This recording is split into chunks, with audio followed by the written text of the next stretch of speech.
Hey everyone, welcome back to the channel where we dive into the most unbelievable and emotional real-life stories. Today, we have a tale that will leave you speechless, titled Caught My Wife Cheating and Our Child Isn't Mine. The Heartbreaking Truth. Caught my wife cheating and our child isn't mine. The heartbreaking truth. Man, I was buzzing with excitement as I pulled into the driveway, a whole day earlier than planned.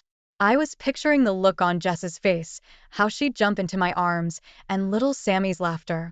But then, there it was, this shiny red Mazda I'd never seen before parked right where my old Chevy should be. Confusion hit me like a sucker punch. I got out, my heart already doing this weird drum. The front door was unlocked. Odd. Inside, the house was too quiet. Then, from upstairs, laughter. Not the innocent kind, but something else, something that made my gut twist. I took the stairs two at a time, a bad feeling creeping up my spine. And there they were, Jess and Mike. Mike, my golf buddy, in our bedroom with my wife. They didn't even hear me come in, too caught up in their whatever it was. My world stopped. It was like watching a car crash in slow motion, and I was the guy in the driver's seat. Jess saw me first. Her eyes went wide, like she'd seen a ghost. Mike, that jerk, he just froze, sheet barely covering him. The room spun, and every corny line from every bad movie about cheating spouses played in my head. What the hell, Jess? I remember my voice sounded weird, like it was someone else talking. She started babbling, trying to cover up, saying it wasn't what it looked like. Yeah, right, Mike mumbled something, looking for his clothes. I couldn't even look at him. This was a guy I'd shared beers and secrets with. And now this. How long? That was all I could muster. Jess was crying now, saying it was a mistake, that it meant nothing. But her words, they sounded hollow, empty. I felt this rage building up, but at the same time, I was just broken, you know? The argument got heated. I was throwing words like bullets, not caring where they hit. Jess was pleading, saying she was sorry, that she'd been lonely. I didn't want to hear any of it. It was like watching our life together turn to ashes right there. I stormed out, leaving her crying and Mike scrambling to get dressed. The last thing I heard was Jess calling my name, but it was too late. Something had shattered inside me, something I knew couldn't be fixed. I drove off, my mind a mess of anger, betrayal, and 1,000 questions with no answers. How long had it been going on? Had everyone known but me? The hurt was a physical thing, clawing at my chest. So much for the surprise homecoming, huh? Never thought I'd be sitting in a dingy motel room, my life turned upside down. Just yesterday, I was on top of the world, coming home early to surprise my family. Now, here I am, staring at peeling wallpaper, trying to digest Jess's confession. A long-term affair, with my best friend, no less. It felt like a bad dream, except I couldn't wake up. Jess cried her eyes out, saying it started as something small, something meaningless. But you know what? It didn't matter how it started. It mattered that it happened. She kept saying she was sorry, that she never meant to hurt me. Sorry? That word seemed so small, so useless now. I couldn't stay there, not another second. I grabbed my keys, walked out, and just drove. No destination, no plan, just the need to be anywhere but there. The roads were empty, kind of like how I felt inside, hollow, echoing with every word Jess had said. Ended up at this motel on the outskirts of town. The guy at the front desk gave me a look, probably thought I was up to no good. If only he knew. I crashed on the bed, but sleep was a stranger that night. My mind replayed every moment of our marriage, searching for signs I must have missed. Morning came, and with it, a decision. I couldn't let this slide. I found a divorce lawyer online, someone discreet. We met at a coffee shop, away from prying eyes. I couldn't risk Jess or anyone else finding out before I was ready. The lawyer, Mr. Henderson, was a straight shooter. He laid it out plain and simple. Divorce was messy, but given the circumstances, it was straightforward. Then he dropped a bombshell I hadn't even considered. The paternity test. Sammy, my boy, was he even mine? That hit me harder than the affair. The thought of losing Sammy, of him not being mine, it was like a punch to the gut. Mr. Henderson said it was standard procedure in these cases, but nothing about this felt standard. I agreed to the test, not knowing it was eating me up inside. Henderson arranged everything discreetly. I drove back to the motel, feeling like a character in some tragic movie. Except this was real life, my life, and I had no idea how this scene was going to end. You know, they say hope's a dangerous thing. Can lift you up, then drop you from 100 feet. I was clinging to this thin thread of hope that Sammy was mine. But when I got those paternity test results, that thread snapped. Not my kid. Not my son. I can't describe that feeling. Like falling into a cold, dark pit. I confronted Jess. Had to. I needed to hear it from her. Needed her to look me in the eyes and say it. She was at home, looking like a ghost of herself. When I showed her the test results, she just crumbled. Everything came out. The affair, the lies, and yeah, Sammy. He was conceived during her fling with Mike. I remember she kept saying she was sorry, but it sounded so far away. My mind was racing, heart pounding in my ears. It was surreal, you know? Here was this woman I'd loved, trusted, and she'd just torn our world apart. Sammy, the kid I'd raised, played with, loved, he wasn't mine. The betrayal stung, but losing Sammy, that was a whole other kind of pain. Filing for divorce felt like the only thing left to do. I couldn't stay with Jess, not after all this. The trust was gone. Love turned to ash. It's funny, in a sad way. You think you know someone, share your life with them, and then one day, it's like you never knew them at all. I met with Mr. Henderson again, told him I wanted to file for divorce, citing Jess's infidelity. He didn't seem surprised. Maybe he's seen it all before. Paperwork, signatures, legal jargon, it was all a blur. I was just going through the motions like a robot. Jess pleaded with me, said we could work it out for Sammy's sake. But how do you stay for a child that isn't yours? How do you look past such a lie? I couldn't. Maybe I was weak, maybe I was angry, but I just couldn't. That night, in the quiet of my motel room, I thought about everything. The happy days, the laughs, the plans we'd made. All gone. I thought about Sammy, how his laughter used to fill up the house. Now, there was just this deafening silence, a void where my heart used to be. I know some people bounce back from stuff like this. They find a way to forgive, to rebuild. But for me, it was the end of a chapter. A painful, gut-wrenching chapter. I had to close it, had to try and find a way to start over. Alone. Ever had that moment when you're standing at the edge of a cliff, knowing you gotta jump but scared as hell?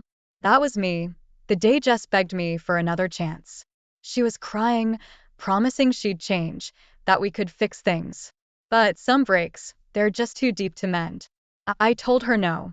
It was the hardest word I'd ever had to say. Part of me still loved her, you know? But a bigger part was just done. Too much hurt, too many lies. I was determined to move on, to find some semblance of peace. That's when the real storm hit. Divorce proceedings started, and man, it was like opening Pandora's box. Everything got public and messy real fast. Our once quiet, happy life became the talk of the town. People I'd known for years, neighbors, friends, they all had something to say about it. Word got out about Jess's affair. It spread like wildfire, the kind of juicy gossip that small towns thrive on. I'd go to the grocery store and hear whispers, see the looks. It was like we were on display. Our private pain turned into public spectacle. And then, the picking side started. It's crazy how these things go down. Friends we'd had dinner with, celebrated holidays with, suddenly they were choosing camps. Some sided with Jess, trying to be sympathetic to her mistakes. Others patted me on the back, saying I was better off without her. Family tensions rose too. Jess's parents, they wouldn't even look at me. Like I was the one who'd done something wrong. My own folks were furious, said they'd always had a bad feeling about her. I didn't need their "I told you so's," but there they were, served up at every family dinner. Everywhere I went, it felt like I was walking through a minefield. Old friends became strangers, strangers became judges. I'd see Mike sometimes, in town, and the anger would bubble up all over again. But I kept my cool, mostly. Didn't want to give the town more to talk about.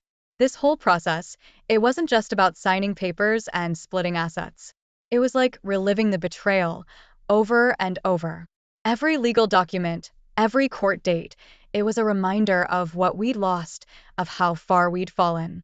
But through it all, I kept my focus. I had to get through this, had to close this chapter of my life. The house, the memories, Jess, even the friends who turned their backs, they were all part of a past I needed to leave behind. I was looking forward to that final court date, to the moment when I could finally say I was free. Free to start over, to rebuild. It was a faint light at the end of a very dark tunnel, but it was something. Something to hold on to. Life's got this funny way of throwing curveballs when you least expect them. After the whirlwind of the divorce, I thought I'd seen it all. But then came the news that Mike, the guy who'd helped turn my life upside down, had bailed on Jess. Scared of the public scorn, he took off, leaving her to face the music alone. Can't say I was surprised, but part of me felt a weird satisfaction. Karma, right? In the midst of all this, the custody battle for Sammy was raging. It was the hardest part, fighting for a kid I'd raised as my own, but who wasn't my blood. The court saw things my way, though. They looked at Jess's infidelity, her unstable situation, and they granted me custody. Winning felt bittersweet. I was glad to have Sammy, but the circumstances, man, they were messed up. The divorce settlement was another blow to Jess. She lost the majority of our shared assets. The house, some of our joint savings, it all came to me. I didn't want it to be a battle, but things just played out that way. Jess was left struggling, both financially and socially. Her affair had cost her more than she'd probably ever imagined. I started anew, got myself a small apartment.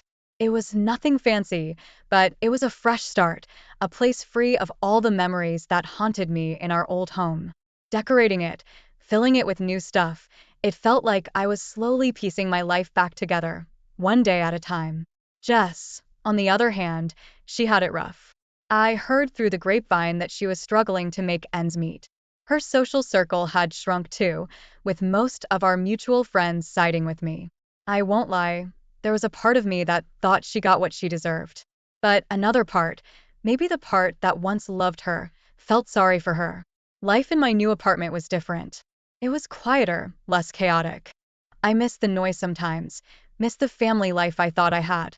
But this new silence gave me space, space to think, to reflect, to figure out who I was without Jess. Sammy visited on weekends. It was hard, explaining to him why things had changed, why mom and dad weren't together anymore. I tried to keep it simple, tried to shield him from the ugly truths. He was just a kid, after all. Seeing him in my new place, laughing and playing, it gave me hope. Hope that maybe we could get through this, that we could find some semblance of normalcy in this new life. As for Jess, I heard she moved to a smaller place, something more affordable. People said she was looking for work, trying to get back on her feet. Part of the town still whispered about her, about what she'd done. I guess some stains are hard to wash off. It's strange, you know, how life works out. One day you're up, the next you're down. But through it all, you just keep going, keep moving forward. That's what I was doing, one step at a time, in my little apartment, with Sammy by my side. Life, you know, has a way of turning around when you least expect it. Amidst all the chaos, something good started happening. My business, which I'd poured my heart into, suddenly began to take off.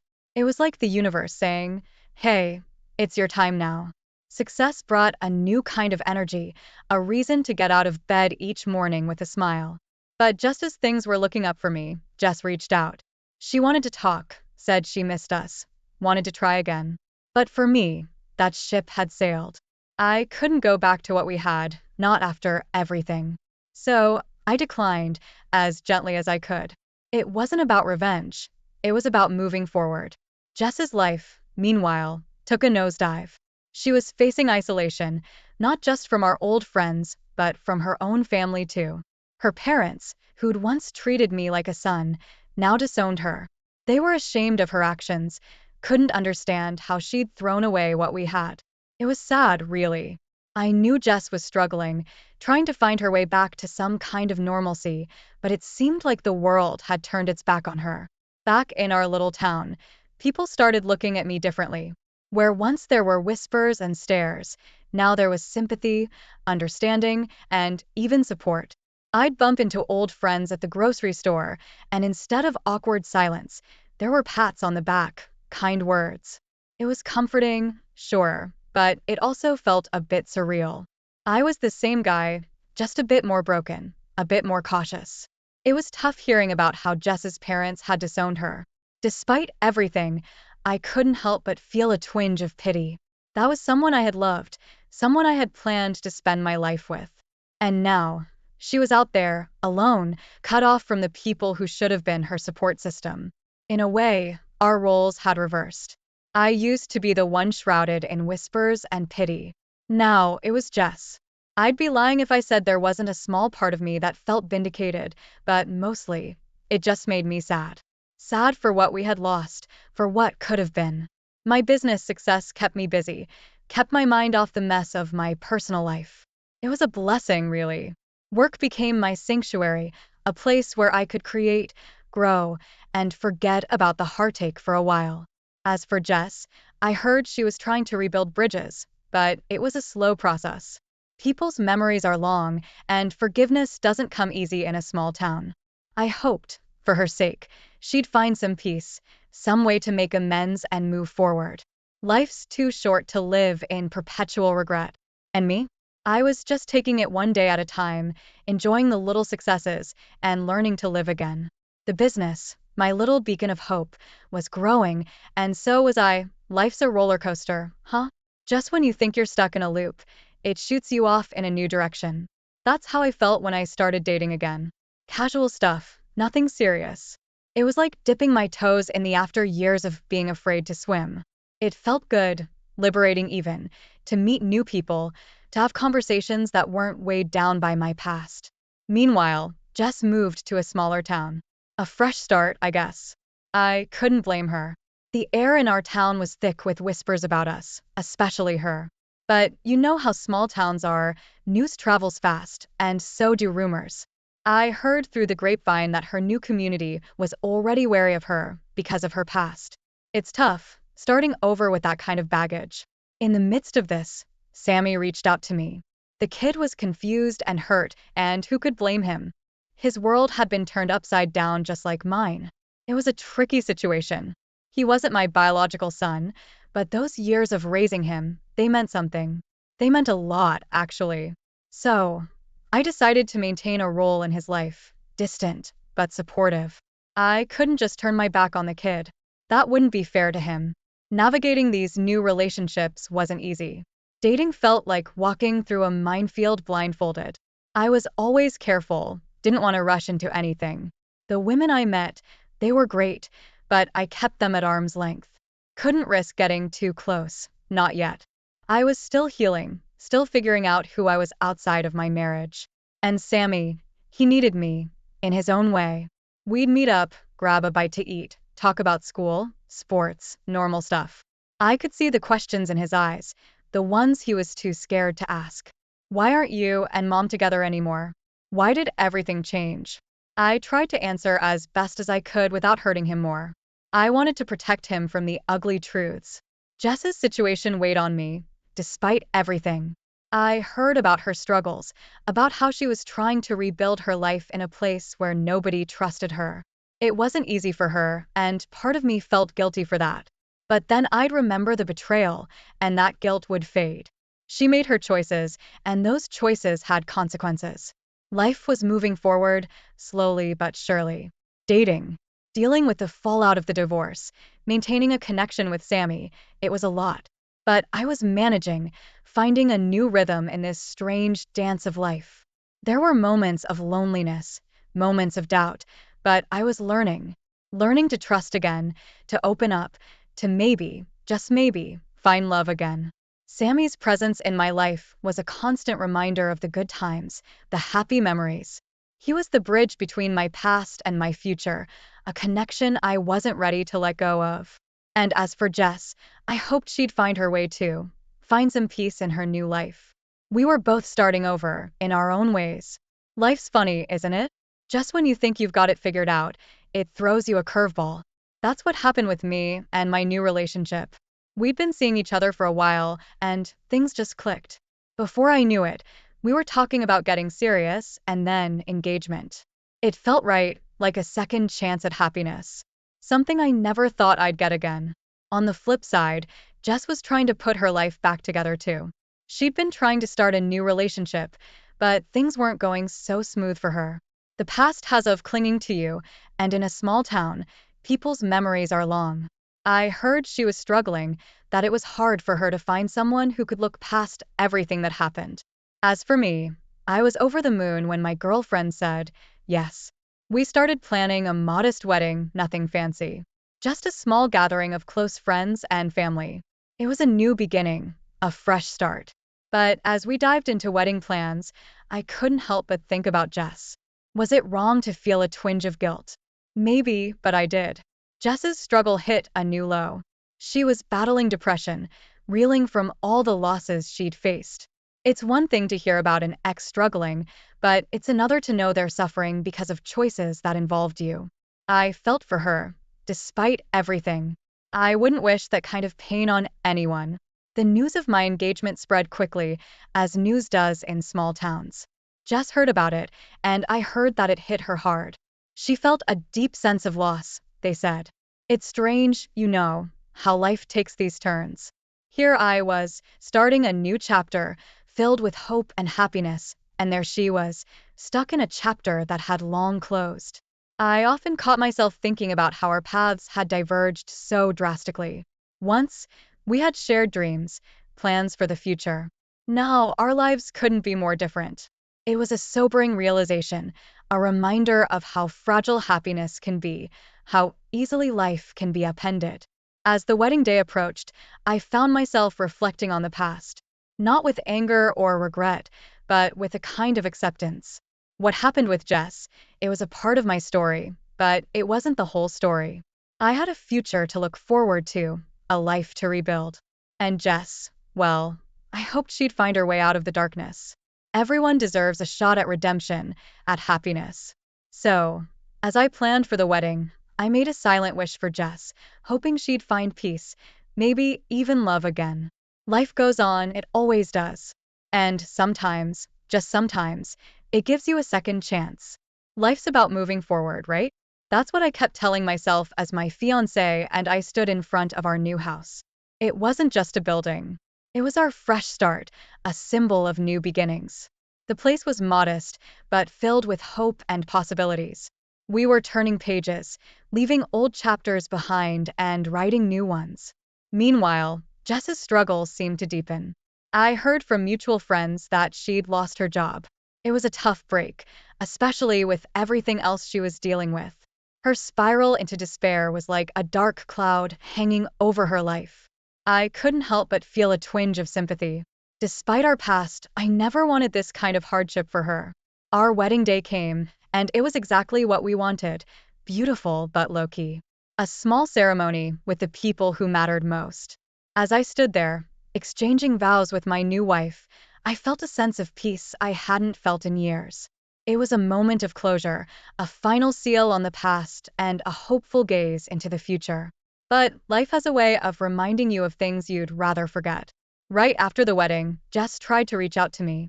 I don't know what she wanted. Maybe to congratulate me, or perhaps seek closure for herself. But I couldn't go back there, couldn't reopen old wounds. So, I chose to ignore her attempts. It might seem harsh, but some bridges are better left uncrossed. The news of my new wife's pregnancy came as a joyous shock. We were going to have a baby.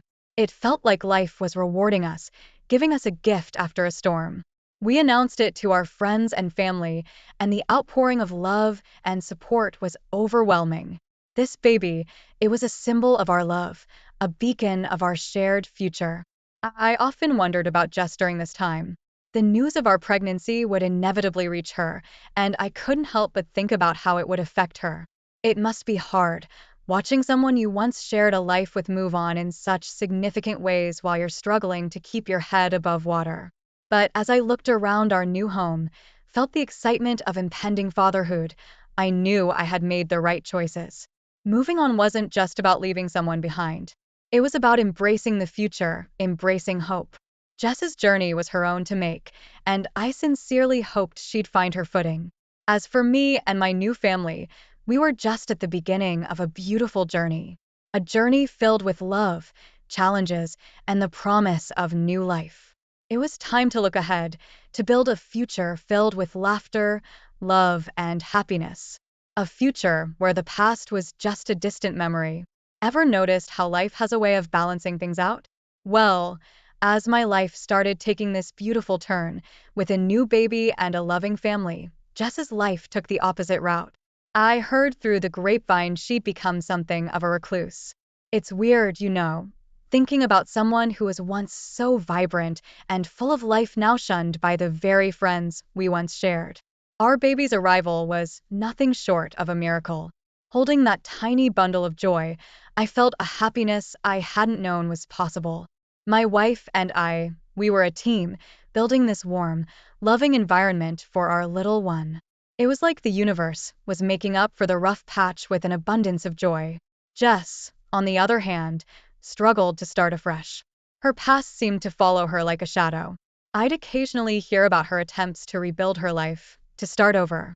But the whispers of her past mistakes seemed to haunt her at every turn. It's tough to move forward when your past clings to you so tightly.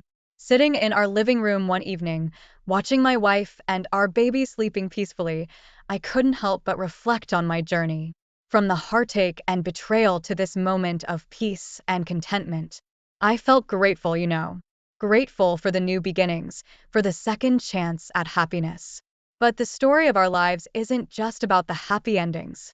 As much as my life had flourished, Jess's had taken a downturn. She was living alone, isolated from the friends and life she once knew. I heard she spent a lot of time reflecting on her choices and their consequences. It's a tough pill to swallow, facing up to your mistakes, especially when they cost you almost everything. It's strange how life pans out. Here I was, living this happy, fulfilling life, while Jess, who had once been at the center of my world, was now just a distant, fading figure in my past. It wasn't a story of triumph or revenge. It was just life, with its ups and downs, its lessons and its consequences. As I looked at my sleeping family, I realized how far I'd come. The pain and betrayal were now just chapters in my story, not the entire book. I had moved on, found love and happiness again. And Jess, well, I hoped that she would find her peace too, in whatever form that might be. Our lives had diverged onto such different paths. Mine filled with the laughter of a child in the love of a family, and hers, a quiet journey of self-reflection and redemption. It's funny how life works out, isn't it? One moment, you're down and out, and the next, you're on top of the world. And sometimes, just sometimes, you find that the hardest roads lead to the most beautiful destinations. If you found this story as shocking and heart-wrenching as we did, don't forget to like, comment, and subscribe for more real-life dramas. Share your thoughts below and tell us what you would have done in this situation. Until next time, stay tuned for more unbelievable tales of betrayal. Hey everyone, welcome back to the channel. Today, we have a story that will leave you absolutely stunned. Get ready for an intense tale titled Christmas Party Disaster. Husband catches cheating wife and takes epic revenge. I'm a 40-year-old man and my wife, Miley, is 38 years old. We tied the knot 5 years ago, but our love story began at the wedding of my friend Noah. On that special day, I attended as a groomsman, while Miley took part as one of the bridesmaids. Our relationship blossomed quickly, leading to a wonderful marriage. However, everything took a turn for the worse at a Christmas party last year. I am a 40-year-old man and my wife, Miley, is 38 years old. We tied the knot 5 years ago, but our love story began at the wedding of my friend Noah. On that special day, I attended as a groomsman, while Miley took part as one of the bridesmaids. It was during the ceremony that Miley's captivating confidence caught my attention as she gracefully donned a beautiful green maxi dress. As I gazed at her, my attention completely consumed. I clumsily spilled cocktails all over myself. It was a comical moment that caught Miley's eye, and we burst into uncontrollable laughter together. Amidst the laughter, she kindly offered her assistance, helping me clean the mess from my shirt. It was evident to her that I was attracted to her, but my hesitance prevented me from making a move. However, Miley, with her laid-back demeanor and stunning appearance, took the initiative and struck up a conversation with me. Her charm and beauty were simply irresistible. While I had always been skeptical about love at first sight, meeting Miley shattered my doubts. From the moment our eyes met, I knew she was the one for me. As our relationship blossomed after Noah's wedding, Miley extended an invitation for me to meet her parents. It was during this time that our commitment deepened, and we realized we wanted to spend our lives together. However, our journey faced a hurdle when Miley's father expressed his concerns about our relationship. He held a strong desire for his daughter to marry a wealthy businessman, which posed a challenge for our union. During my visit to their home, I was taken aback when Miley's father had the audacity to belittle me, referring to me as an average man. He went on to insult my financial standing, expressing his disapproval of his daughter marrying someone who he deemed to be earning insufficient income. It was a hurtful moment as he compared my modest earnings to Miley's remarkable beauty, likening her to a Hollywood actress. Despite the fact that I held the position of a brand manager at a reputable marketing agency and was earning a respectable income, his shallow and demeaning remarks provoked my outrage. In response, I firmly stood my ground, expressing my disappointment and reminding him that true worth extends far beyond material wealth. Due to the man's overwhelming narcissism, Miley adeptly handled the situation, demonstrating her loyalty by standing by my side and confronting her father. With her unwavering support, Miley chose to leave her parents' house and embark on a new chapter with me. Merely a week later, we organized an intimate ceremony to celebrate our union and exchanged vows, bringing us great joy. Having such an understanding and encouraging partner as my wife filled me with immense happiness, particularly as Miley deliberately chose to invite her mother alone, omitting her father from the guest list. Our initial year of marriage overflowed with bliss and contentment. Nevertheless, as our journey progressed, I began to observe certain traits in Miley that mirrored those of her father. Growing up, her parents had showered her with abundant love, leading to a sense of entitlement within her. She frequently insisted on being treated like royalty, expecting unwavering obedience to her desires. Any disagreement I expressed was promptly dismissed as a mere dispute, as she held an expectation for me to comply with her every demand without hesitation or inquiry. During our furniture shopping for our home, I found that Miley had little regard for my opinions. My suggestions were consistently overlooked, and when I expressed my preference for white sofas over the green ones, she blew the situation out of proportion. Her tendency to become upset and throw tantrums over seemingly trivial matters became evident. On one occasion, I mistakenly purchased chocolate ice cream instead of her beloved blueberry flavor, which led Miley to burst into uncontrollable tears. It became apparent that she was unaccustomed to hearing the word no in her life. With no job or career, she dedicated the majority of her time to socializing with friends and indulging in shopping expeditions. I came to the realization that Miley had inherited her father's traits, but I was not prepared to surrender or blindly comply with her demands. I made it clear that as a married couple, I had the right to express my opinions, and I expected her to exhibit maturity if we were to build a successful marriage. I conveyed that without mutual understanding and respect, our marriage would be untenable. Miley was taken aback by my assertion since she had never encountered the word no before. Overwhelmed with emotion, she sobbed and sincerely pledged to modify her behavior. Although it was an unfamiliar experience for her, she was determined to make an earnest effort because she professed a deep love for me. Recognizing that her father bore responsibility for her spoiled demeanor, I chose to grant her an opportunity for growth, driven by my own love for her. Miley began taking gradual steps to demonstrate her commitment to patience and kindness towards me. She secured a part-time job and enrolled in a course, showcasing her willingness to take responsibility and contribute to our lives. Rather than spending her days socializing with friends, she made the effort to accompany me when we met our mutual friends, Noah and his wife, Emily. While Emily had been Miley's childhood friend, she starkly contrasted with her in terms of personality and demeanor.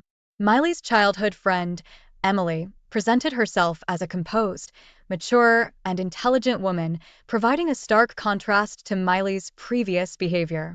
As Noah was my closest friend, we frequently engaged in collaborative efforts, working on various business ideas together.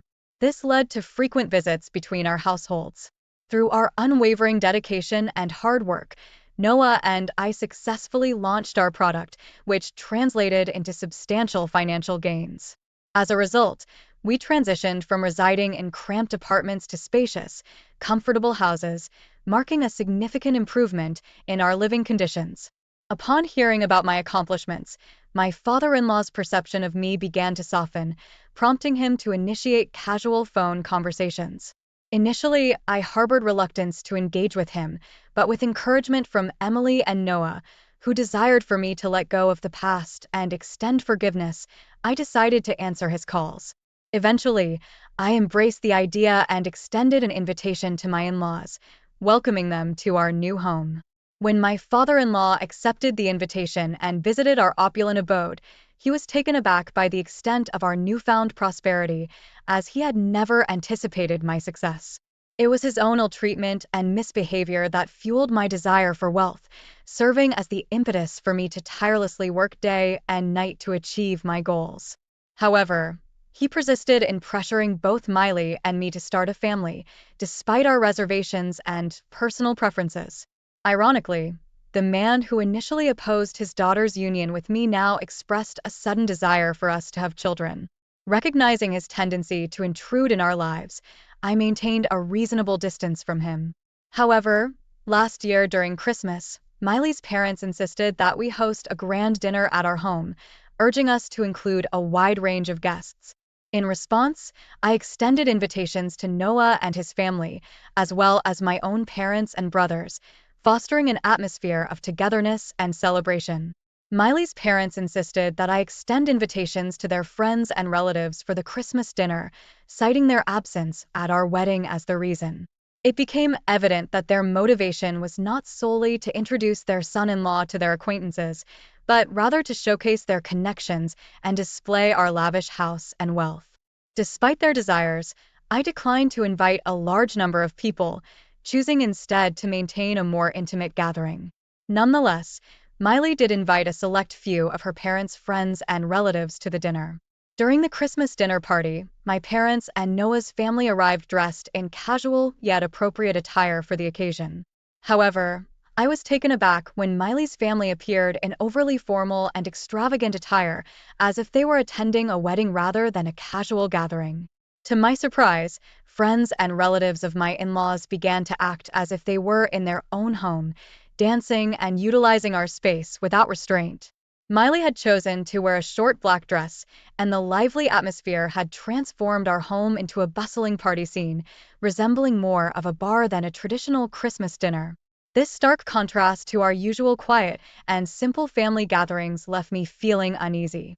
Observing the turn of events, my parents, who preferred a more tranquil atmosphere, made the decision to depart early, sensing that the gathering had evolved into something more akin to a disco than a traditional Christmas celebration. As the evening progressed, my father-in-law busily showcased our house, cars, and various possessions to his friends, while their children joined Miley on the dance floor.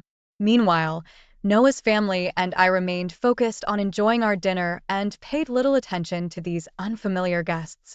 After our meal, Noah and Emily decided to leave early, having fulfilled their obligations for the evening. Feeling deeply dissatisfied with the party's turn of events, I expressed my frustration to Miley, emphasizing the need to bring the gathering to a close. Understanding my sentiments, Miley reassured me that she would take charge and asked me to retreat upstairs for some rest. Battling a pounding headache and growing anger towards Miley and her parents' eccentric friends, I locked myself in my room and sought solace in sleep. Awakening around 3 a.m. from a disturbing dream, I noticed Miley's absence beside me. Curiosity piqued, I decided to descend the stairs to investigate. To my astonishment and growing anger, I found the entire house shrouded in darkness, devoid of any illumination. The unsettling revelation awaited me as I discovered the lingering presence of the previous guests, who were now leisurely lounging on the carpets and sofas, seemingly undeterred by the late hour. Furious at this discovery, my frustration mounted further. Unable to locate Miley or her parents in the main living areas, I expanded my search to other rooms within the house. Eventually, I discovered her parents fast asleep in our designated guest room. Growing more concerned, I decided to call Miley's phone in an attempt to determine her whereabouts. As the ringtone echoed from within the house, I realized that the sound was emanating from another guest room. Sensing something amiss, I swiftly disconnected the call and cautiously entered the room to investigate. As I opened the door, a wave of shock washed over me when I found Miley alone in the room with an unfamiliar man, engaging in a highly inappropriate situation. Overwhelmed with anger and disbelief, I instinctively reached for my phone, capturing video evidence of the scene before me. In a fit of rage, I confronted Miley, dousing her with water, causing her to be taken aback by my sudden presence as she had assumed I would be asleep and unaware until the morning. I punched the guy and threw him out of my house after yelling and making a scene. When Miley's parents and other guests woke up from my shouting, Miley's father explained that it was all a misunderstanding and that the man was his friend's kid. I told him to shut up. When Miley cried and begged me to give her another chance, I slapped her. However, her father persisted in offering feeble explanations, downplaying the severity of the situation and insinuating that I was overreacting. His entitled demeanor became increasingly apparent now that I had attained wealth, as he seemed appalled at the mere thought of me leaving his daughter. He proposed that, as a family matter, we should address it in the morning, sparing our guests the spectacle of a public confrontation. Reaching my breaking point, I no longer had any concern for the guests or my unfaithful wife. Therefore, I decisively ushered them all out of my house, even though it was the dead of night. Subsequently, I took the necessary steps to end my marriage by mailing divorce papers to Miley. The process of finalizing the divorce took months, during which time Noah and my other friends stood by me, offering their support. Unfortunately, my greedy father-in-law attempted to manipulate and extort money from me. However, I was fortunate enough to possess irrefutable evidence of his daughter's infidelity, which ultimately worked in my favor. Despite Miley's persistent pleas for another chance, acknowledging her affairs and expressing remorse, I remained resolute in my decision. While she attempted to shift the blame onto her father, assuming that by doing so, I would easily forgive her, I recognized that accepting responsibility for her actions was crucial for true growth. While I had initially given her opportunities due to her entitled behavior stemming from her upbringing, the betrayal caused by her infidelity was a breach of trust that I couldn't overlook. However, I found it challenging to forgive infidelity, as I firmly believe that it is a conscious choice. Miley, being a grown woman, was well aware of the implications of her actions and must take responsibility for them. It became evident that Miley's relationship with her parents was strained, largely due to the stark contrast between the affluent lifestyle she had become accustomed to with me and the dynamics of her upbringing. Despite Miley's persistent attempts to contact me, I have firmly decided against any possibility of reconciliation. I have found happiness in my life, having started a relationship with Noah's sister, and I am genuinely content with the way things are. Sometimes, being alone is far better than being surrounded by individuals who exhibit greed and entitlement.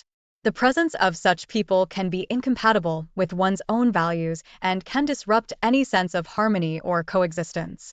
Thank you for listening to the story to the end, and if you like it, please support us with a like, as well as subscribe to our channel.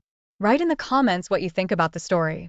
Thank you for joining us on this emotional roller coaster. If you are moved by this story of betrayal and epic revenge, please like, comment, and subscribe to our channel for more real-life tales that will keep you on the edge of your seat. Share this video to remind everyone of the importance of trust and fidelity in relationships. Stay tuned for more captivating content, and remember, actions have consequences, and the truth. Welcome back to the channel, dear viewers.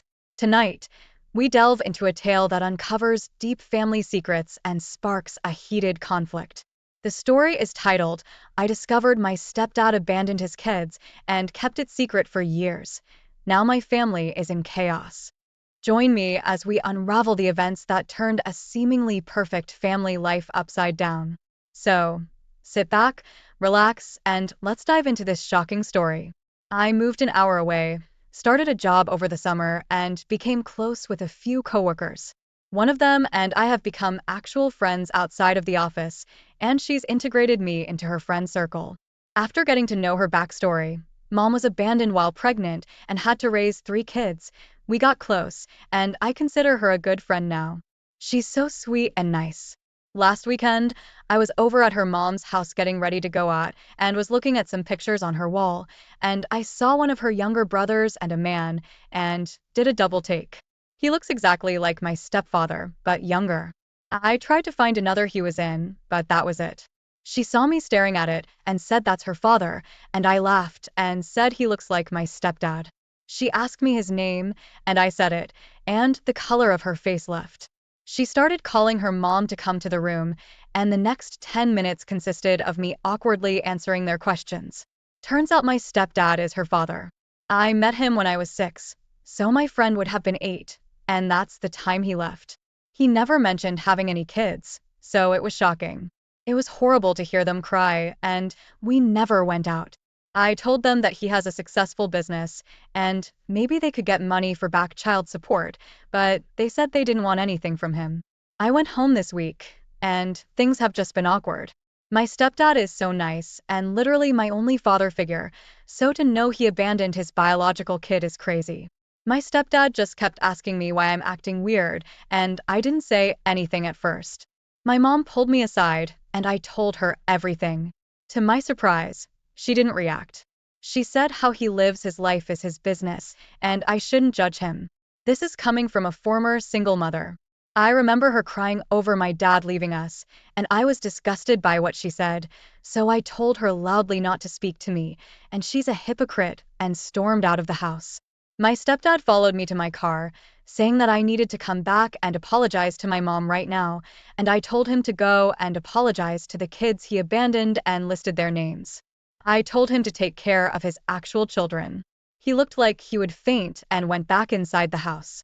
My mom has been sending me texts that I need to apologize to my stepdad for being an idiot to him and making him cry for days, and that he raised me and took care of me, and that I shouldn't forget that, and that if he didn't do what he did, I would be the one without a dad and to be grateful. I haven't replied back. Am I really the idiot? You need to apologize? Wow, the gall. You've discovered that your stepfather is not who you thought he was. He and your mom told you a massive lie of omission for your entire life. He and your mom walked away from innocent children he was legally and morally responsible for. The fact that he raised you and cared for you has very little bearing on this new information you've discovered. It's okay to be appalled and take time to process the shock, and for God's sake, you don't need to be the one apologizing, and you are not the idiot. Am I the only one who thinks her mom might have been the other woman who he left his family for? The timing seems suspect, plus her lack of reaction says a lot. Oof. It should go without saying that any parent who abandons their parental responsibilities is an idiot, but your mom? Oh boy. Let's just say that if you ever find yourself on a lifeboat with limited food and water, make sure to sit outside pushing distance. Stepdad came into Opie's life when she was 6. Her friend would have been 8 then, and that's when he left their family, so it adds up. I mean, it could have been a random chance that they met quickly after, but his willingness to jump into stepdadhood after abandoning his children so wholly also makes me feel like your theory's correct. If Opie wants to know the truth, she may want to start with her friend's mom. I cannot imagine her mom or stepdad ever admitting that Opie's mom knew, wasn't on it, or was the other woman. Wow. Opie's mom is a cruel, cold woman. How awful to find out that both people who raised you are so selfish. I would hope that her friend would understand that Opie isn't the bad guy here, but it may be hard for them to be around the person their father raised when he didn't stick around to raise them. For me personally, if I was the abandoned child, it would be too hard. Like, I couldn't imagine hearing stories about Opie doing things with my father that he should have done with me. Update, I talked to mom and stepdad. They're saying the past is none of my business, and that even if it was, screaming to him to take care of his kids isn't the way to go about it, and that I only care about my feelings and no one else, which makes me wrong in this situation. My mom is saying my stepdad didn't do anything wrong to me, so he has nothing to apologize to me about, and I need to make a sincere apology soon. She's saying that I told him about the kids in the worst way possible, and I only said it to hurt him, so it makes me no better than him, and even worse. I'm planning a wedding and deciding everything regarding the guest list. Given the venue's small size, we have a hard cap of people allowed. We can only have 105 people. Anything after that would not be allowed due to fire codes and venue policy.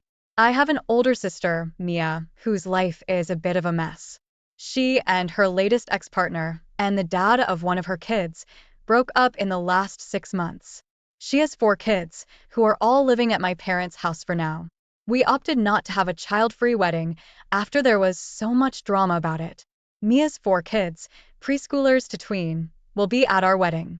She recently got an invite stating her name and her 4 kids' names. She then called me and said, I assume as an adult, I also get a +1. We told her no. She's not in a serious relationship, and she and her kids are already about 5% of our total guest list. Our caterer also doesn't charge less for kids, so we're paying about $400 for those 4 kids to be there. We don't want to pay another $100 for some random that she'd bring. She's not dating anyone, but she said she could easily find a date or bring a friend to have someone to dance with. We told her she has 4 kids there, which should be more than enough, instead of having a +1. My dad is on my side and is tired of her taking up their house. My mom is a little more sympathetic and says I should allow her to have a +1 because that's what you do for adults. Spending $600 on just my sister, her kids, and a date when she's not seeing anyone seriously seems ridiculous. She's pretty ticked off though. Am I being the idiot here? Not the idiot. I think you're being very generous in allowing her 4 children to attend, and she had the nerve to ask for an additional person? Wow. She's a bit of a choosy beggar, isn't she? It's your wedding and your money. If she wants to bring a +1, then let her pay the $100 it's going to be to feed that person. If your mom is all for it, then she can pay for your sister to have a +1. It's really cute that she wants to wine and dine someone at your expense, a person you've never met, and that she's not in a relationship. The wedding and reception are about the married couple after all. Who does she expect to babysit her children while she's dancing anyway? Are other people going to have to forego the dancing and babysit so she can have a good time? She can hire a babysitter and leave the kids at home and get a +1. Or she can bring her kids and no +1. Let her choose. You win either way. She's broke, so there are no babysitters, and I'm not even expecting to get a gift from her. She didn't get a gift from my other sibling last year because money was too tight. I honestly don't care about the gift thing, but I'm already paying roughly $500 for her and her family, and an extra $100 just feels unreasonable given she's already bringing 4 extra guests. My partner and I are paying for the entire wedding ourselves. Then that's your answer. No means no, and you shouldn't have to justify it to anyone. It's your wedding and your money.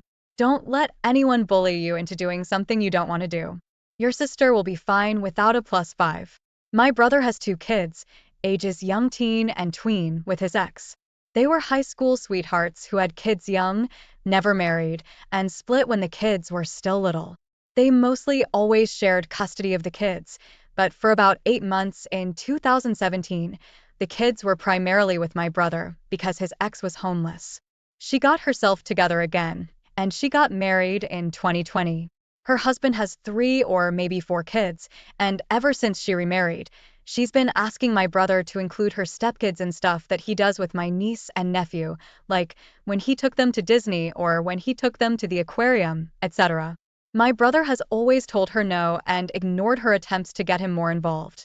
The kids don't like their step-siblings very much, or their mom's husband when they do see him. It sounds like he's mostly absent, so they've never wanted them included in time with their dad. Lately, she's decided that since my brother isn't giving in, she'd focus on me and ask me to do these things with the kids. My husband, kids, and I often do things with my brother and the kids. She knows this. She asked me in person a couple of times if I'd like to bring her stepkids along with us or watch out for them. I told her no. I told my brother. He told her to knock it off. Then a couple of weeks ago, my nephew came to me and said his mom wanted him and his sister to ask me to bring the stepkids along to a water park trip we had planned for May. He said they didn't want them to come, but his mom would be up his butt about it if he didn't ask. He said she wouldn't accept it when they told her I wouldn't say yes. So, I told him I would speak to his mom. So, I called her and she started as though I had already said yes. I told her I was calling to say no and stop asking. She told me I should give it a shot and that the kids are missing out and how great it would be for my niece and nephew. She said she'd have them ready and introduce us better before the weekend so the kids and I know each other. She said it would give the kids time to do stuff with their siblings. I told her that she needs to quit trying to pawn her stepkids off of my brother and me because she's been told no each time, and it's getting closer to harassment, and it's unfair to drag the kids in the middle. She told me she was looking out for her stepkids, and I'm a nasty witch. My brother is so tired of her, but he can't do anything other than ignore her request. He's tried, but she doesn't want to listen. Am I the idiot? Not the idiot. So, she expects others to do her parenting, give her a break from her parenting, and pay for strangers' kids. Just because she said so? But she had a good reason from her perspective, so others should put up with it? The level of egocentrism is off the charts. This woman clearly does not want children, so why does she have some? And why did she marry a man with kids? Be prepared for the ding-dong ditch my kids approach of leaving them on your doorstep and driving off. When that happens, let her know in no uncertain terms. You will call the cops for child abandonment. A Ring camera might be a good idea, too. It sounds exhausting, but you're doing the right thing by holding firm on your boundaries. I can understand that it's hard for the mom to see her family not get along, but she chose to marry someone with children that her existing children don't seem to like. The best thing she can do would be to stop forcing everyone to be one big happy family and just give her kids space to come around on their own terms. My husband, 51, and I, 48, female, have 6 children. Our teen, Gianna, is a junior in high school, and our son, Riker, is in 7th grade. The kids are starting to have their school dances. The 7th grade dance is later this month, and the junior banquet is in early May. We've gone shopping for dress clothes for all the dances.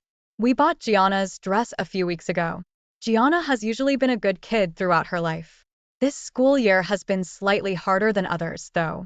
Around 2 months ago, we got a call from Gianna's choir teacher saying that Gianna and a few other altos were making insulting jokes about some of the new pieces she introduced, including an Urdu song and a song from the Honduras. We talked to Gianna about her actions, and we made her write an apology to her teacher and write a 5-paragraph essay on why it's important to respect music from other cultures. Riker has a friend from his baseball team who is Honduran. He was born here, but his mom was born in Honduras, and his dad is mixed. When Riker heard about this, he was quite mad, and he asked if he could have his friend come over and teach her about the culture there. We allowed this, and he came over with his parents, and they made food, and Riker and his friend talked about sports and music there. Gianna was very clearly not enjoying it, but we made her engage anyways.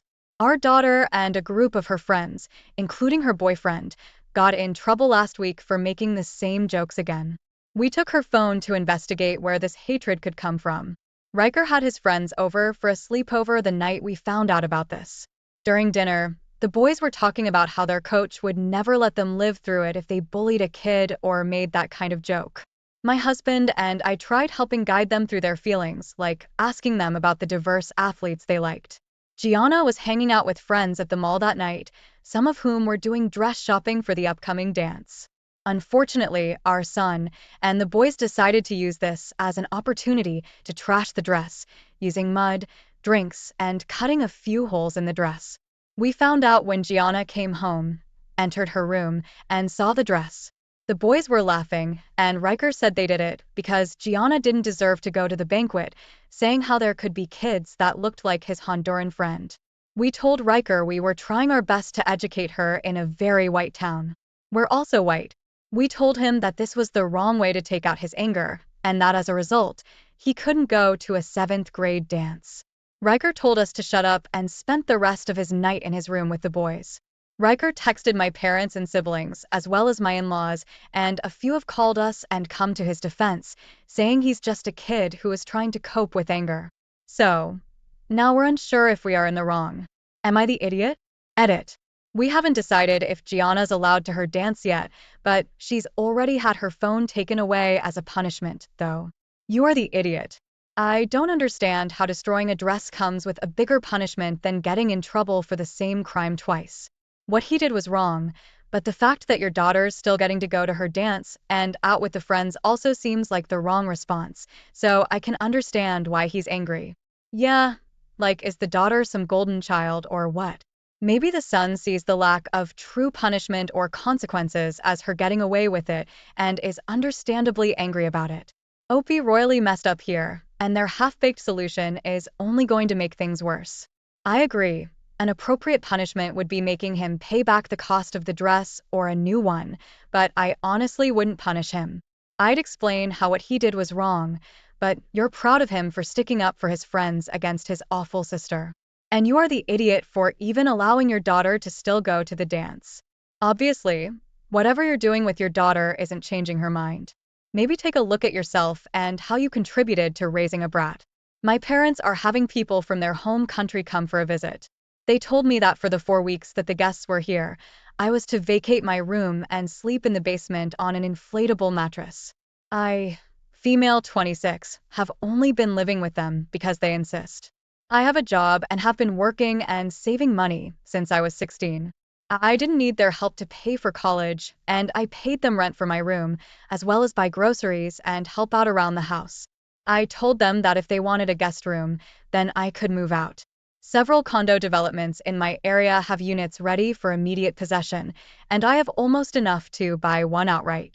I have no debt, thanks to living at home for the last 4 years. They say that I'm being ungrateful and argumentative. I don't think it's fair to kick me out of a room I rent for nearly a month. They didn't even offer me the choice not to pay for the month I don't have any room. Not the idiot, but at 26, you don't ask to move out. You sign a lease and then tell them the date you're moving out and make sure you already have important stuff: computer, laptop, passport, driving license, social security card, etc. safe before you tell them, just on the off chance that they throw everything away while you're at work. If you're paying rent, you have a right to your room. Imagine if a roommate asked you to pay rent, but also give up your room. Or a landlord. An actual unrelated landlord wouldn't be able to force you to stay in a different unit or room than the one you rent for their guest. Consider this a sign and a blessing to move out. At 26, you're too old to have to put up with this kind of behavior from your family. And that, dear viewers, is how a chance discovery led to the unraveling of a long-held family secret. If you are captivated by this tale and want to hear more stories of family conflicts and unexpected revelations, be sure to like this video, subscribe to our channel, and hit the notification bell so you never miss an update. Share your thoughts and similar experiences in the comments below. Have you ever faced a family drama that took you by surprise? Until next time, remember, understanding and communication are key to navigating the complexities of